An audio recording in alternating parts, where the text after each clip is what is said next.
John arrived at his toll booth at 5:30 a.m., an hour before the usual morning rush.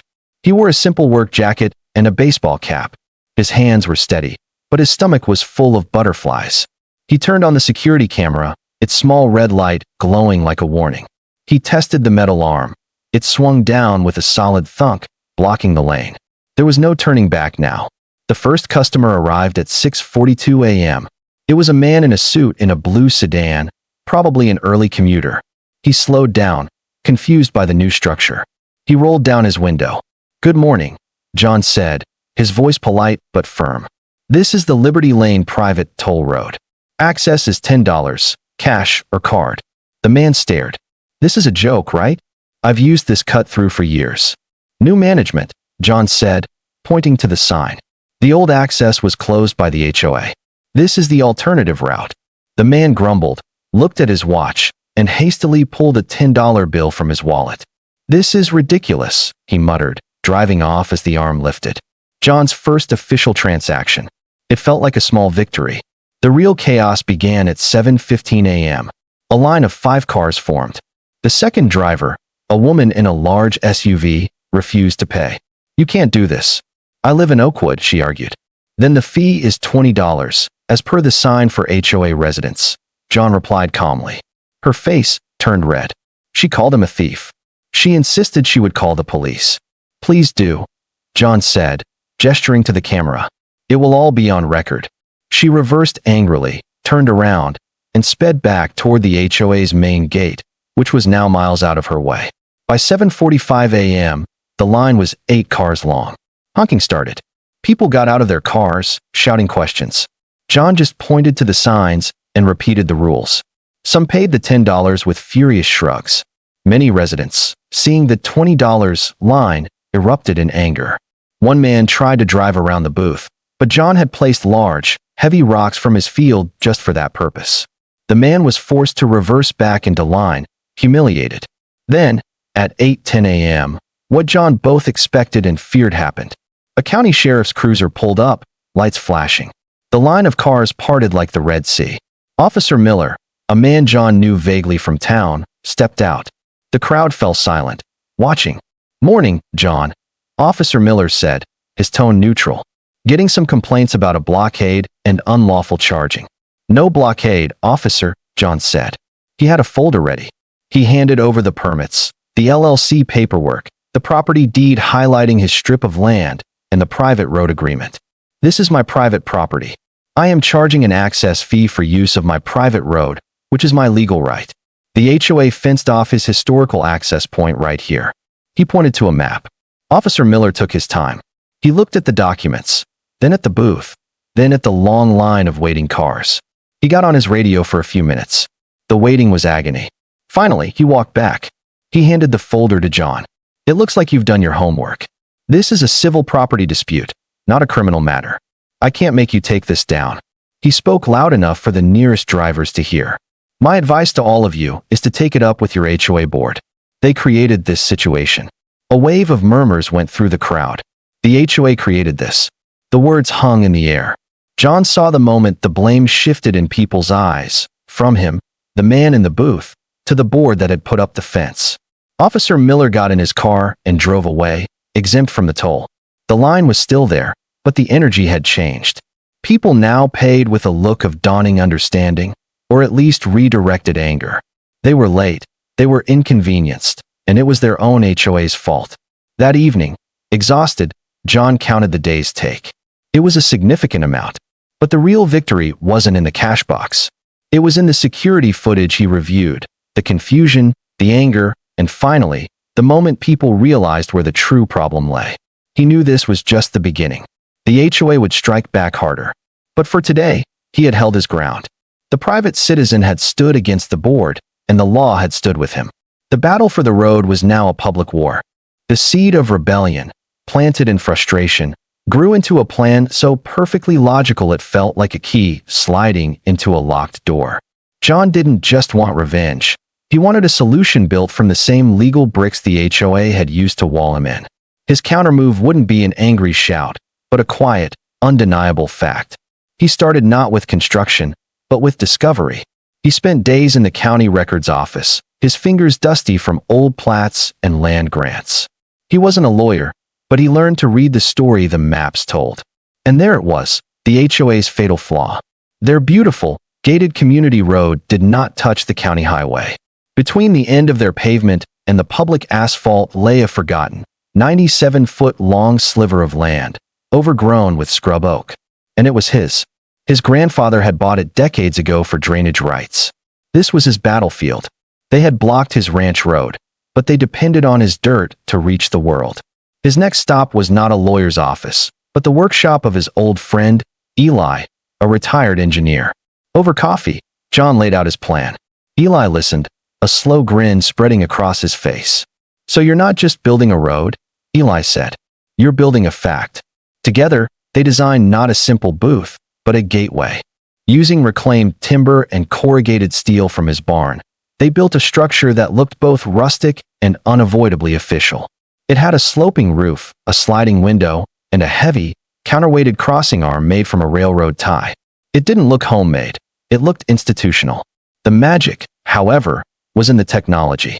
Eli helped him install a solar-powered automatic license plate reader camera, the kind used in parking garages.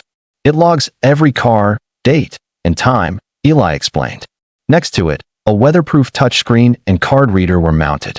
John programmed it with simple options: one-time toll, $10, and HOA resident monthly pass, for $100. The price was punitive, but the system was professional. His final touch was the signage. He hired a professional sign company. The main sign read, "Liberty Lane, Private Access Point. Use constitutes agreement to terms and fees."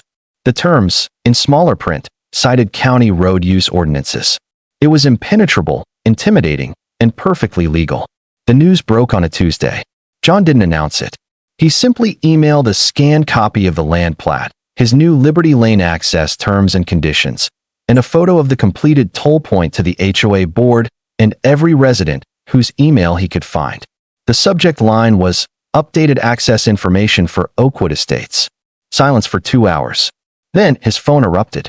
The board called, screaming about defacement and lawsuits. He calmly replied, "My property, my improvements. You are welcome to propose a land purchase offer for the 97-foot easement." He attached the county's eminent domain paperwork, knowing it would take them years. The real confrontation came at dusk, not with Ms. Perkins, but with a group of 3 HOA board members, including a man named Mr. Henderson, who was a known local bully. They stood at the edge of his property, yelling, "You're trespassing on our access." Henderson boomed. John walked to the new, clear survey stake he'd planted that morning. He pointed to the red ribbon on his side, then to the yellow ribbon on theirs. "I am on my property. You are on yours. This," he said, pointing to the sophisticated toll gateway between them, "is the new access point. Your residents are welcome to use it, starting at 7 a.m. tomorrow, per the published terms." Henderson's face purpled. "We'll get a court order to tear this down by morning." "You're welcome to try," John said, his voice quiet. But the county inspector already approved the structure this afternoon. Said it was the safest private access point he'd seen. This was a bluff, but a confident one. The men left, sputtering threats into the cooling air. John stood alone as night fell. He flipped a switch on a control box. Soft, solar-powered LED lights illuminated the toll gateway, making it look like a miniature border crossing in the vast, dark field. It was no longer just an idea. It was a physical fact, lit up and waiting. The HOA had built a fence to keep him out. Tomorrow, he would open a gate and charge them to pass through. The war had moved from paperwork to his front yard. John did not open the toll gate at 7 a.m. The system, by design, was automated and ready at midnight. But he knew the first real test would come with the morning sun. So at 6:30 a.m., he parked his truck on a small ridge overlooking Liberty Lane, a thermos of coffee in hand, and watched through binoculars.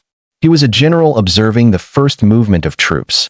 The first car, a small silver hatchback, approached the gate at 6:58 a.m. It slowed to a crawl.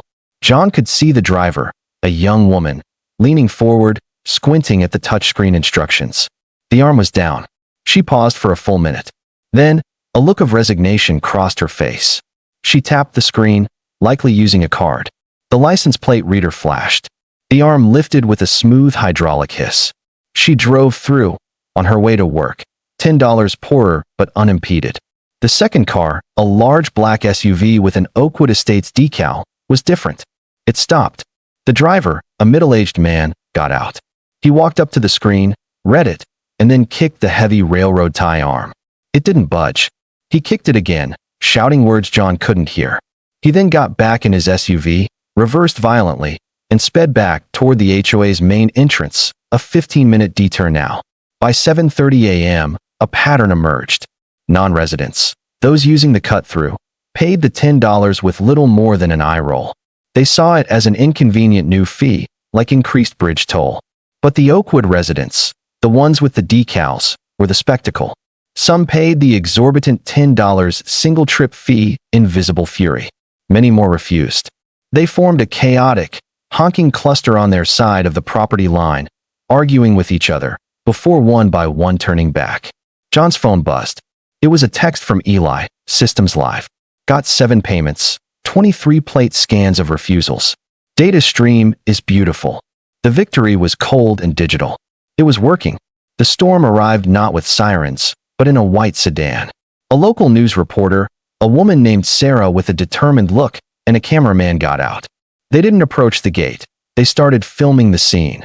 The sleek, high-tech booth, the long line of luxury cars stuck in their own neighborhood, the angry residents gesturing. John felt a jolt of panic, then realization. He hadn't called them. The HOA hadn't either. This was organic. The chaos was its own news story. He decided to meet it head-on. He walked down from the ridge, approaching Sarah just as she finished an interview with a fuming Mr. Henderson. An outrageous act of aggression, Henderson was saying. He's holding our community hostage. Sarah turned and saw John. Are you the property owner? I am, John said calm. Can you explain why you've done this? She asked, the camera swinging to him. John didn't smile. He looked tired, honest. He held up a simple, framed copy of the old survey map. For 20 years, I used that road, he said, pointing to the now fenced-off ranch access. The HOA blocked it, saying it was a liability. They left me with an impossible path. So, I used the only other land I have. He pointed to the 97-foot strip under the toll gate. This land. All I've done is formalize the access they now need. I offered to sell it to them. They refused. So here we are. It was simple, factual, and framed the HOA as the unreasonable party. Sarah's eyes flickered with understanding. So this is a direct response to being landlocked. It's the only response I had left, John said. He then handed her a USB drive. That's the security footage from the day they built the fence without notice, and the county permits for this structure. The story's all there. He didn't wait for more questions. He nodded and walked back to his truck. The real move wasn't the toll booth. It was controlling the story. The HOA had power in boardrooms. John's power was in plain facts and public sympathy. That evening, the local news segment aired. It showed Henderson's anger, but it also showed John's map, the imposing fence across his ranch road, and the sleek, oddly legitimate-looking toll gate. The anchor's sign-off was perfect. A neighborhood dispute raises complex questions about property rights and the power of homeowner associations. John didn't watch the news. He watched his email. Just after 9 p.m., it arrived. An official letter from the HOA's law firm, sent to all residents and copied to him. It urged patience and promised swift legal action to resolve this illegal blockade. John smiled for the first time that day. They had called his gate a blockade. But the footage on the USB drive showed their fence first. The public had seen it. The battle was no longer on the dirt road. It was in the court of opinion. And for the first time, John felt the tide might be turning. The HOA's promised swift legal action arrived not as a dramatic court order, but as a thick, intimidating packet of paper. It was a civil lawsuit, filed in county court. The charges were many: creating a nuisance, intentional interference with contractual relations, trespass on the airspace above their road, they claimed, and unjust enrichment. They demanded the immediate removal of the Liberty Lane obstruction and punitive damages of $50,000. John felt the old, cold fear in his gut. He took the papers to his friend Sam, the lawyer. Sam read through them, his expression unreadable. He finally looked up. It's a shotgun lawsuit. They're throwing every claim they can think of: hoping something sticks. It's meant to scare you into backing down. And will it work? John asked, his voice tight. Sam leaned back. Not if we play chess instead of checkers. They want to fight about your toll booth. We need to make the fight about their fence. We need to change the game.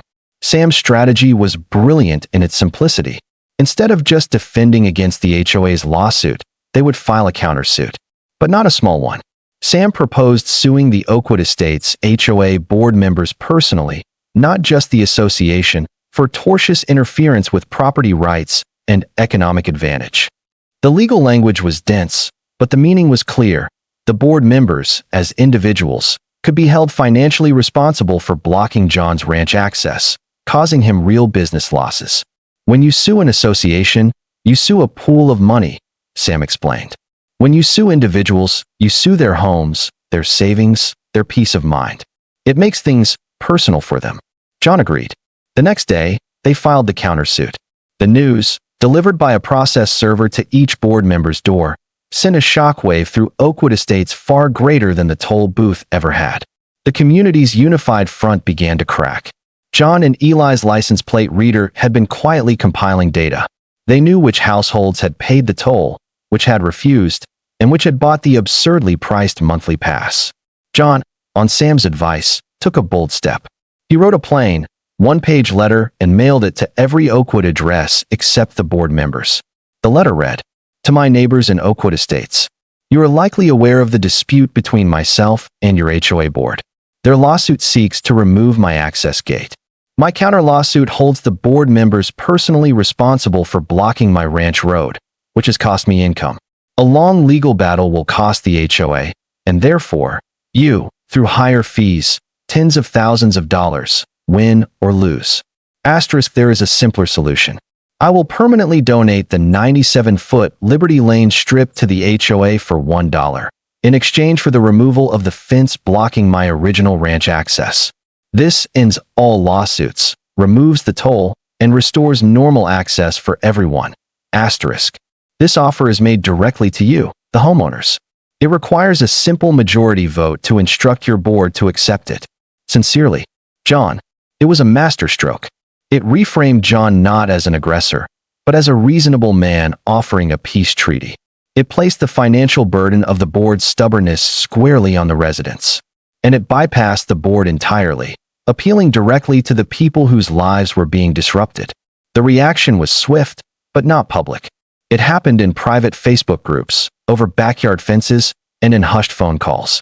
The first sign came when a woman, Linda from Oakwood, approached the toll booth not to argue, but to talk. "Your letter," she said, her voice low.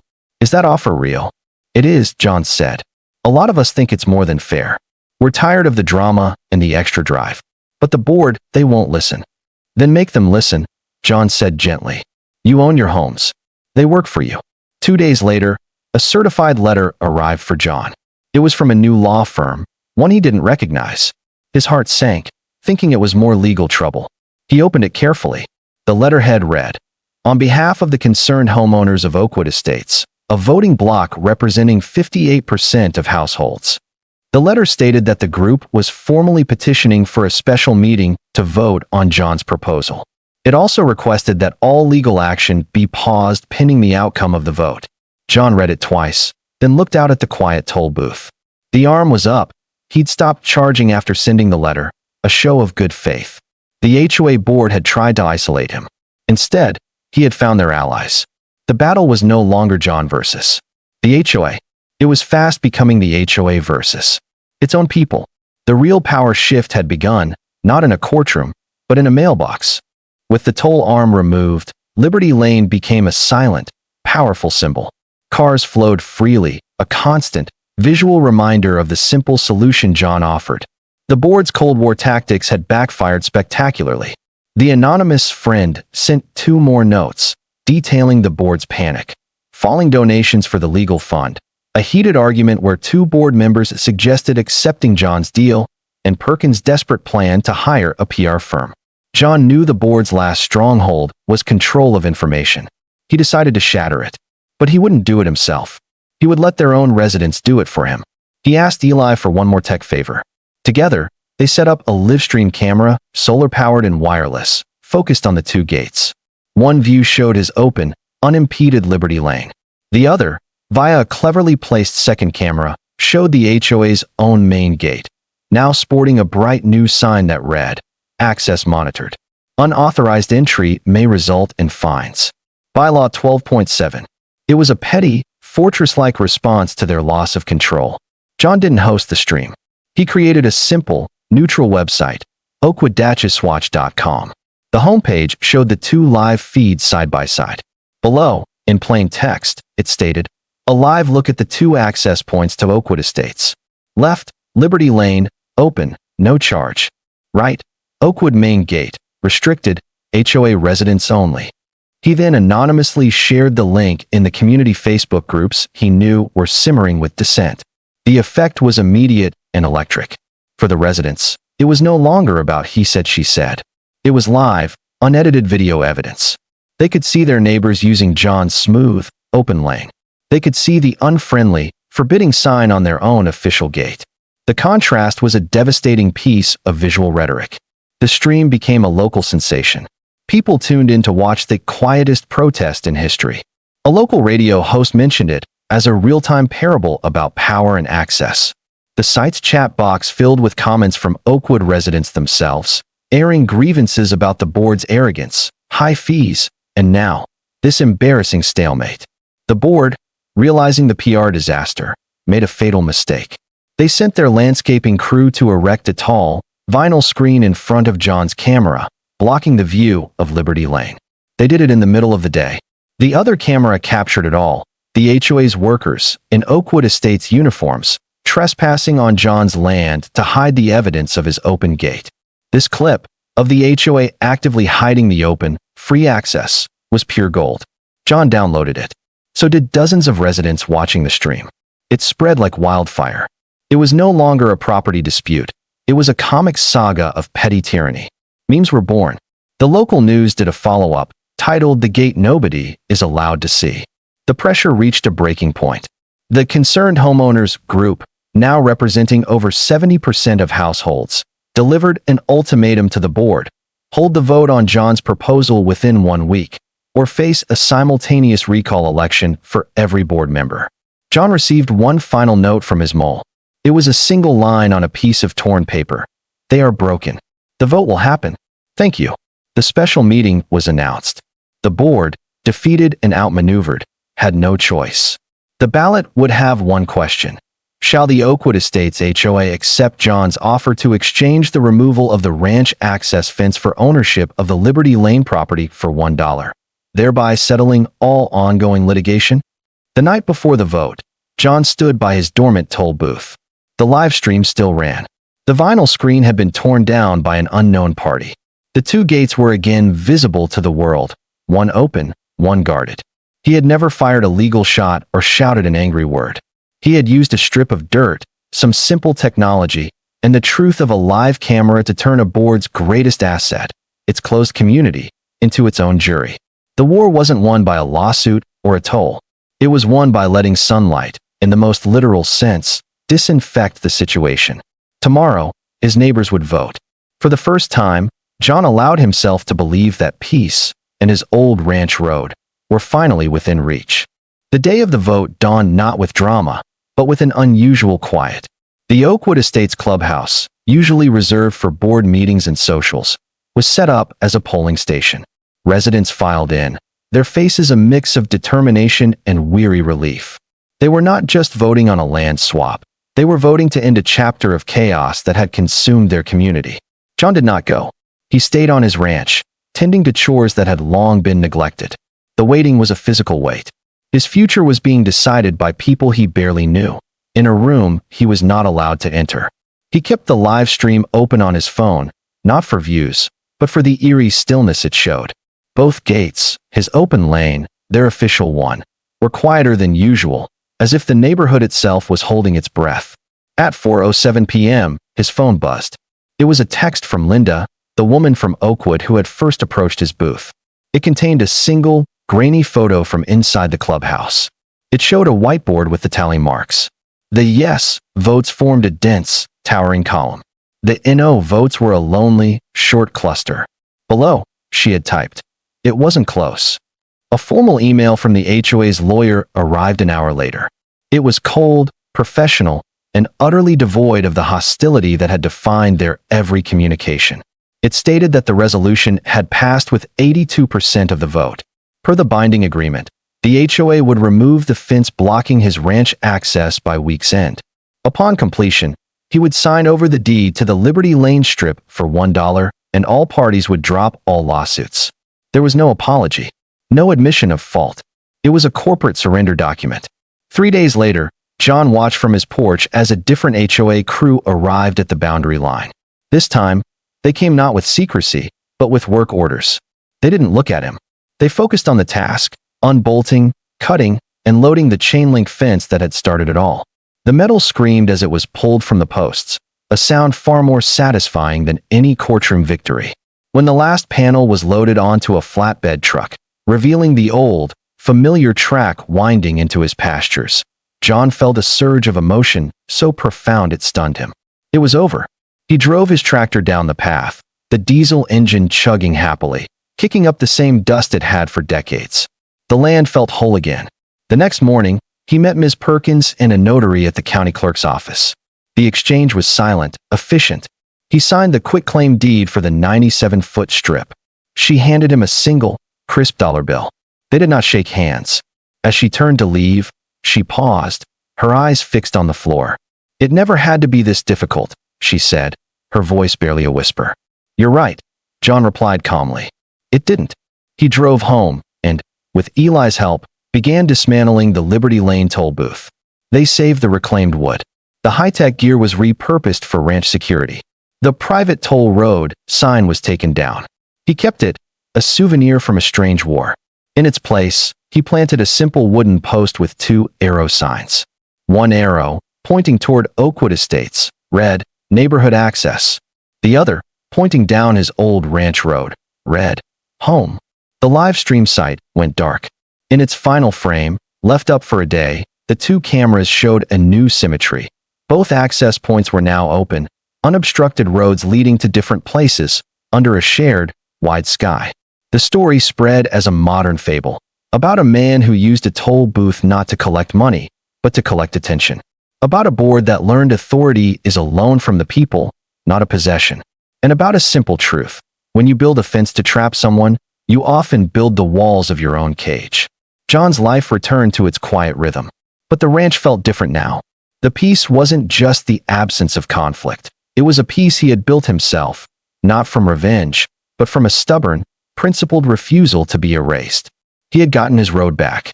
And in the process, he had reminded an entire community where the real power of a neighborhood always resides, not with a board, but with the people who call it home.